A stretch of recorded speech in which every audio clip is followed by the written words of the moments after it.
Hi hello friends, welcome back to my channel Rani cooking Telugu. ఎలా ఉన్నారండి? అందరు బాగున్నారా? నేనైతే చాలా చాలా బాగున్నాను.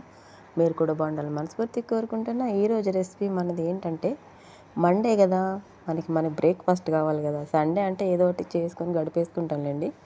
ఎందుకంటే పొద్దున్నే చికెన్ తెచ్చేస్తాం, ఏదో గారెలు వేసుకోవడం బూరెలు వేసుకోవడం అలా అయిపోతుంది. ఈరోజు అయితే స్పెషల్గా ఉండాల్సింది కాబట్టి నేను కొన్ని బొబ్బర్లు తీసుకొని చక్కగా ముందే నానబెట్టుకొని మీకు టైం వేస్ట్ కాకుండా ఇలా నీళ్ళు కూడా వడగట్టేసి వడగిన్నెలో వేసేసుకున్నాను అనమాట. దీంట్లో అల్లము, పచ్చిమిర్చి, కరివేపాకు వేసి మరీ మెత్తగా కాకుండా బరకగా పట్టేసుకున్నారంటే మంచి పేస్ట్లా తయారైపోతుంది మనకి. మరీ మెత్తగా పట్టకూడదు, బాగుంటుంది అప్పుడే. మరీ మెత్తగా పట్టకూడదు, ఇలా బరకగా పట్టుకోవాలి. అక్కడక్కడ కొంచెం బద్దలుగా ఉండేటట్టు చూసుకోండి. ఎందుకంటే అవి గారెల్లో వచ్చి అక్కడక్కడ తగులుతూ చాలా టేస్ట్ని ఇస్తాయి అన్నమాట. ఎవరికైనా తెలిసే ఉంటుంది, తెలియని వాళ్ళ కోసం ఈ వీడియో అనమాట. ఇప్పుడైతే ఉప్పు, పసుపు, నేను కారం కోసం పచ్చిమిర్చి వేసాను కాబట్టి పప్పులో నాకు అవసరం లేదు. ఇప్పుడైతే కొన్ని ధనియాలు, జీలకర్ర ఎక్కువ వేసుకోండి. ధనియాలు కూడా అక్కడక్కడ పంటికి తగులుతూ నూనెలో వేగినాయి అంటే చాలా చాలా బాగుంటాయి ఫ్రెండ్స్, ట్రై చేయండి. అలాగే జీలకర్ర ఏంటంటే మనకి అరుగుదలకి మంచిది కాబట్టి దాన్ని కూడా వేసుకోండి ఎక్కువగా. ఉల్లిపాయలు కూడా అక్కడక్కడ తగులుతూ చాలా బాగుంటాయి. మరి కరకరలాడుతూ తగలాలి కదా. ఆ ఉల్లి ఫ్లేవర్ అనేది గారెలకి చాలా మంచి టేస్ట్ని తెస్తుంది అనమాట.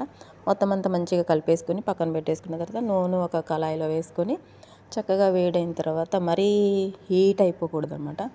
కొంచెం నార్మల్గా ఉన్నప్పుడే మనం గారెలు వేసేసుకోవాలి. ఇలా నేను చేయి తడిపేసుకొని చక్కగా ఇలా చేతితోటే గారెలను అయితే ఇలా వేసేస్తాను. నాకు అలవాటు. మీకు ఎవరికైనా అలవాటు లేకపోతే అట్టాక్ కానీ లేకపోతే పాలకి కవర్లు వస్తాయి కదా, వాటితో కూడా ట్రై చేయొచ్చు అనమాట. చాలామంది అలాగే చేస్తారు. కొంతమంది అయితే ఇంకా లోతు గట్టి ఉంటుంది కదా, దానిపైన కూడా ట్రై చేస్తారు.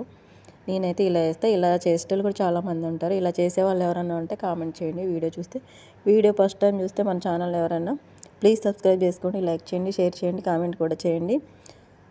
లైక్ అయితే మర్చిపోవద్దు, ప్లీజ్ సపోర్ట్ చేయండి ఫ్రెండ్స్. చాలా కష్టపడి అయితే నేను ఈ వంటల వీడియోలు అయితే చేస్తున్నా, ప్లీజ్ సపోర్ట్ చేయండి. వీడియో చూసే వాళ్ళందరికీ థ్యాంక్ యూ వెరీ మచ్ అండి. లైక్ చేసే వాళ్ళందరికీ చాలా చాలా పెద్ద ధన్యవాదాలు.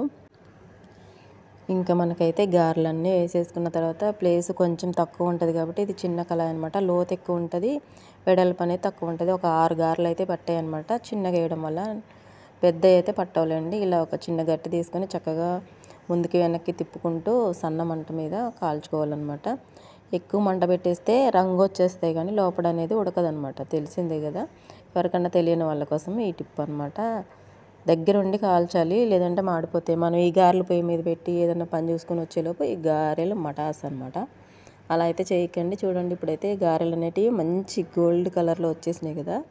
ఈ కలర్లో తీసుకున్నామంటే బయటకు వచ్చి ఆ వేడికి ఇంకా కలర్ వస్తాయి. అది గుర్తుపెట్టుకొని కలర్ తక్కువ ఉన్నప్పుడు తీసుకోండి. ఈ కలర్ అయితే సరిపోతుంది. చక్కగా చూడడానికి కానీ తినడానికి కానీ చాలా బాగుంటాయి. కరకరలాడుతూ భలే ఉంటాయి. మీరు ఏం చట్నీ చేయకపోయినా టమాటా కెచప్ ఉంటుంది కదా, ఆ టమాటా కెచప్ వేసుకొని తిన్నా కూడా సూపర్ ఉంటాయండి. సాయంత్రం పూట కానీ పొద్దున్న టిఫిన్కి కానీ నైట్ పడుకునేటప్పుడు కూడా తినొచ్చు హ్యాపీగా. హెల్దీ